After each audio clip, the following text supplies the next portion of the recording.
इस देश के प्रधानमंत्री ने ना तो दाम्पत्य के सूत्र की गरिमा रखी, ना मंगलसूत्र का महत्व रखा जब उन्होंने कहा कि आपका मंगलसूत्र ले लें। मंगलसूत्र दाम्पत्य का वो पवित्र, वो पावन प्रतीक है जो करोड़ों ब्याहताएं पहनती हैं और जीवन पर्यंत उस संबंध को निभाती हैं। आपकी हिम्मत कैसे हुई वो कहने की? जिस देश में 700 किसानों की शहादत होती है, उनकी विधवाओं का मंगलसूत्र आप नहीं पूछते हैं। आप भले 2 चुटकी सिंदूर और मंगलसूत्र की कीमत ना जानिए, लेकिन इस देश के लोग जानते हैं। व्हाट्सएप के अंकल जी लोग नहीं होते हैं, वैसे लगते हैं मुझे आजकल मोदी जी। सुबह उठो व्यर्थ की बात करो, सुबह उठो गंदा सा एक व्हाट्सएप फॉरवर्ड भेजो, अनर्गल निरर्थक झूठ बोलो।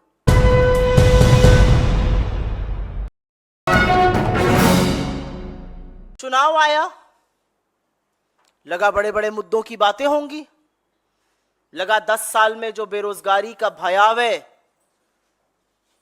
तांडव इस देश ने देखा है उस पर चर्चा होगी, लगा महंगाई जो कमर तोड़ रही है लोगों की, गला रेत रही है, उस पर बात होगी। लेकिन सारे के सारे मुद्दे धरे रह गए। इस देश के प्रधानमंत्री ने फिर से वही स्क्रिप्ट उठाई जो 2002 से पढ़ रहे हैं वो, ध्रुवीकरण की, विभाजन की, डर की, संशय की। इस देश के चुने हुए प्रधानमंत्री को अपने ऊपर, अपनी सरकार के ऊपर, अपनी पार्टी के ऊपर इतना सा भरोसा नहीं है कि मुद्दों की बात करके चुनाव लड़ा जा सकता है। तो प्रधानमंत्री ने शुरू किया अपना घिसा पिटा काम, ध्रुवीकरण का, किसी को विलेन बनाना, डर फैलाना, संशय करना, भ्रम करना। और उनकी 2 रुपल्ली की ट्रोल आर्मी ने, बीजेपी की फेक न्यूज फैक्ट्री ने फिर वही शुरू किया, बयान की काट छाट करो, इधर का उधर लगाओ, भ्रम फैलाओ। राहुल जी ने कहा दलित, राहुल जी ने कहा आदिवासी, राहुल जी ने कहा पिछड़े, राहुल जी ने कहा सामान्य वर्ग के गरीब, राहुल जी ने कहा माइनॉरिटी। सब कुछ हटा दो, सिर्फ माइनॉरिटी रहने दो।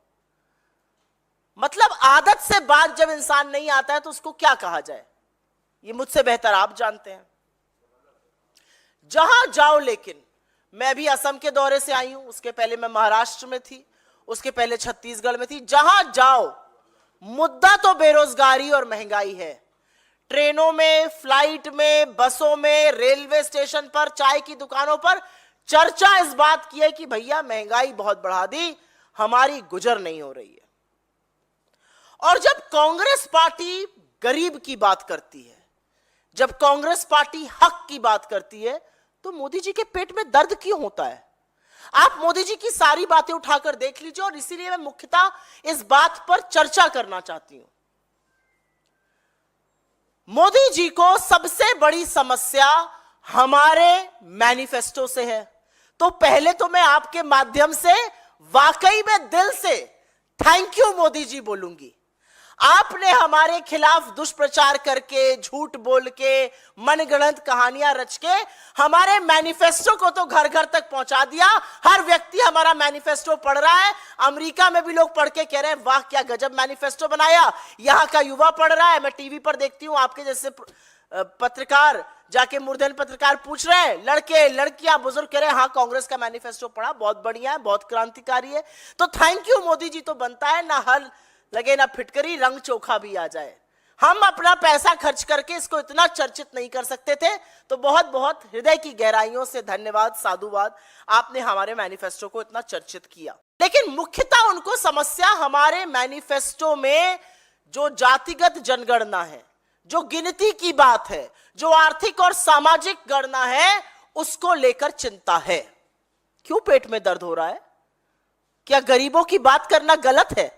आज नरेंद्र मोदी और मैं इस मंच से और पूरी जिम्मेदारी से पूछती हूं, आपको दिक्कत क्या है? क्या गरीबों की भलाई में आपको दिक्कत है?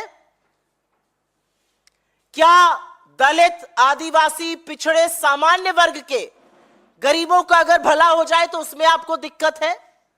और हम तो कुछ कह ही नहीं रहे हैं।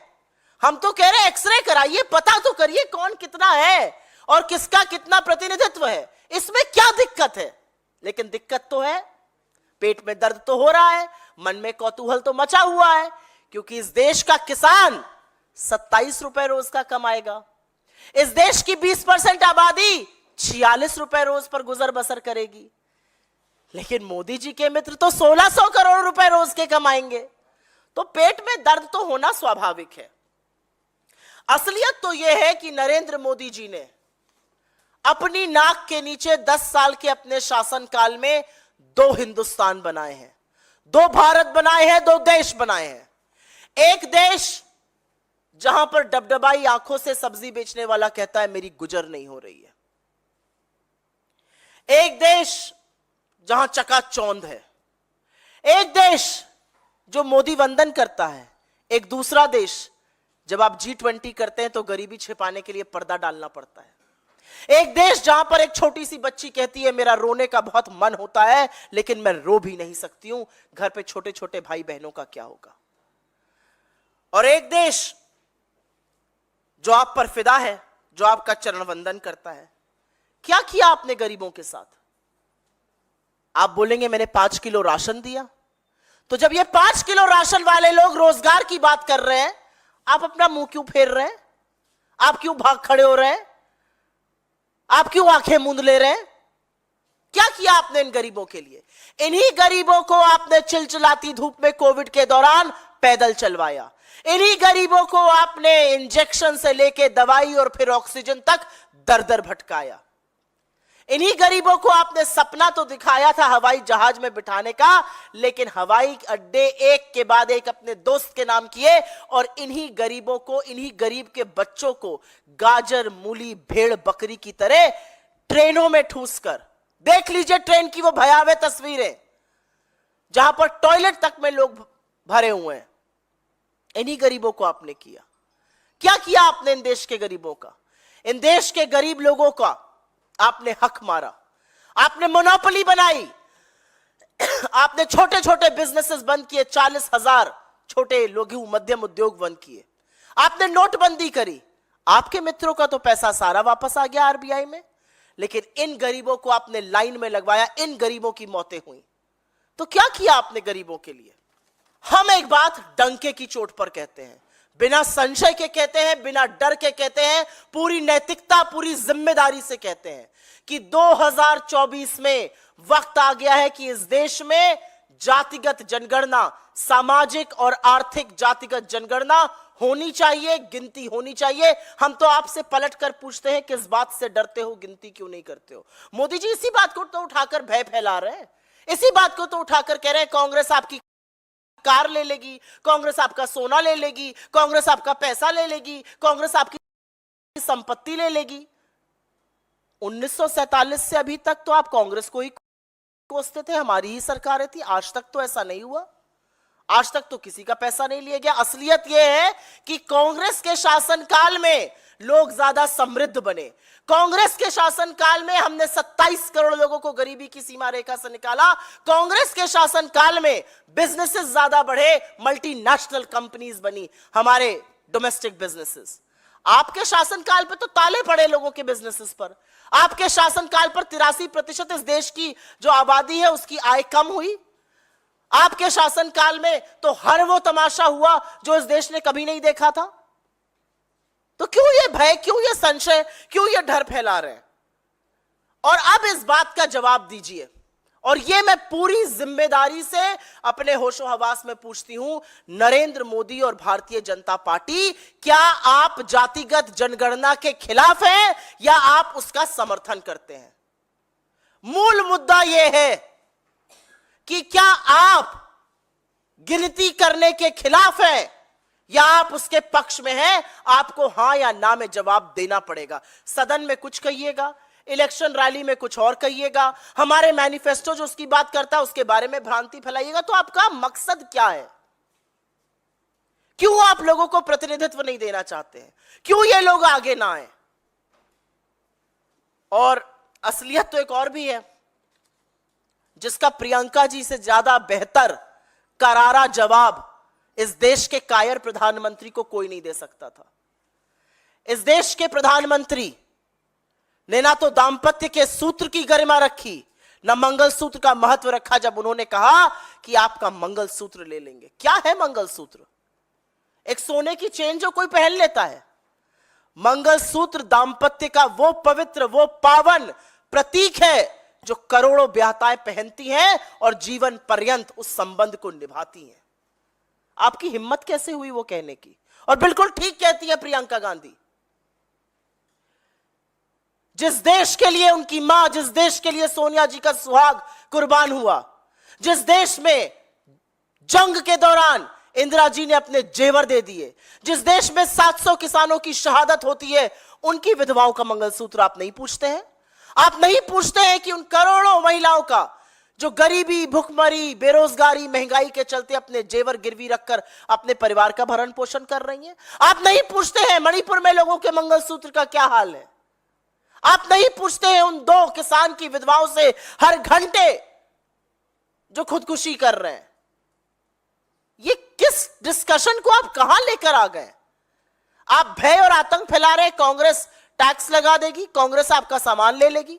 कांग्रेस ने आज तक तो ऐसा किया नहीं, अब कांग्रेस ऐसा क्यों करेगी?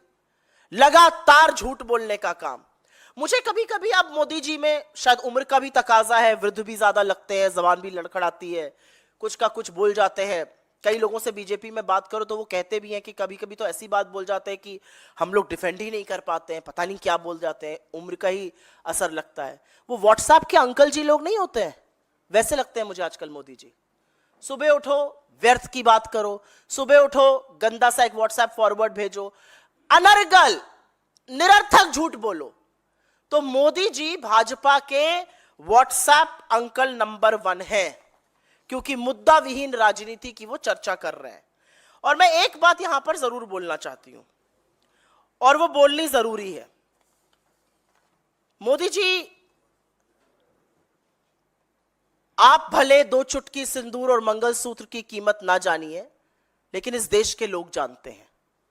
इस देश को जब आप बरगलाते हैं तो देश के लोग कहते हैं थोड़ा आप कम बांटिए हमें, और बांटना ही है तो जो इतनी असीम मोहब्बत आपने अडानी जी के लिए रखी है, वो थोड़ी देश के गरीबों को दे दीजिए, थोड़ी देश के किसानों को दे दीजिए, थोड़ी श्रमिकों को दे दीजिए, थोड़ी महिलाओं को दे दीजिए, थोड़ी युवाओं को दे दीजिए जिनके ऊपर आप लाठी बरसाते हैं। लोग आज कह रहे हैं इतना जो दिल आपका अपरंपार मोहब्बत से भरा हुआ है अडानी के लिए, थोड़ी तो मोहब्बत हमें भी दीजिए। लेकिन ना आप मोहब्बत देंगे, ना आप इस देश का भला करेंगे। 10 साल में आप मेरे देश को इस कगार पर ले आए हैं कि आज देश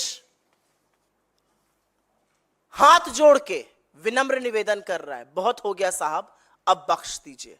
आप कितना भी झूठ बोल लीजिए, आज सवाल देश की जनता पूछ रही है कि कांग्रेस को कोसते कोसते 10 साल हो गए, कांग्रेस के मैनिफेस्टो के बारे में झूठ बोलते भी अब वक्त हो गया।